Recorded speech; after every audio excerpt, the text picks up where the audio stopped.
Oh,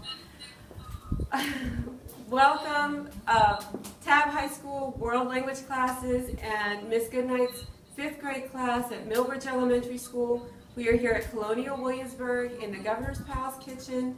This is Rob and Susan, and they're going to talk to us today about food and the history of food in the 18th century. Rob and Susan, would you explain to us what dishes we have on the table? Very loud. Certainly. Rob, would you like to start at the front row there? Absolutely. What we have on the very end here, we have something known as a fricassee of rabbit. We have a roasted duck. We have some little pancakes here, which is more like a French crepe today. We have beef stew the French way. We have, of course, what still makes us famous in Virginia to this very day, one of our saw-cured hams. We have some poached eggs that were cooked in the little paper cases. And we have a rich cake, which is essentially an 18th century fruit cake. We have some fried sweetbreads of veal, which is a thymus gland of the young cow. We have some poached pears, which has been poached in red wines, sugar, and other spices. We have some beignets there, little fried pastries there with a jelly. And then we have some other pastries there with a savory mushroom filling. And on the very end here, we have what are desserts, which desserts are very light items in the 18th century. So think after dinner mints, piece of hard candy. We have in the back row there some jellies, or what you would call by its brand name today, Jell-O. We have some raspberry preserves, another cake. We have some quince preserves, another fruit preserve, and then we have some wafers, which we can also put some jam or whipped cream or what have you. So this could be part of one course or the entire meal at the governor's dinner table. With how our duck was cooked, we used our special machine here on the wall, but a lot of people like to see it work. We have weights here, and we can line the weights up, but when they're released, the gravity takes the weights down, and it turns the meat in front of the fire.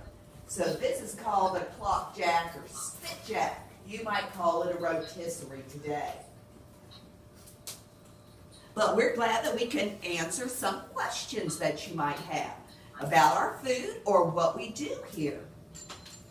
Speaking of questions, good morning everyone. My name is Renee Kingen and I teach at the York County School of the Arts. And I'm curious about what items on the table come from, we're native to this area of Virginia. What are some things that Europeans came over and were like, wow, this is great food. What can we do? What can we do to incorporate it? Well, one thing that's missing that really kept the Europeans alive was corn. From the days of Jamestown, corn has been cooked up just as many of the Englishmen in England would cook it. In water, making a mush or frying it or parching it in the fire. But corn is what poor people eat. So you're in the richest home in Virginia. We just have no corn here to show you at all. But we also have things that not only were the Indians eating, but the English certainly ate them as well. The Europeans do, because still today rabbit is found on many of the restaurant menus in Europe. It's coming back into style here in this country, and duck has always been well loved by those who know it very well. So we have some of our animals that are still available today. Hi, I'm Dina Montini. I teach world history at Grafton High School. Can you tell us what is of European heritage on the table?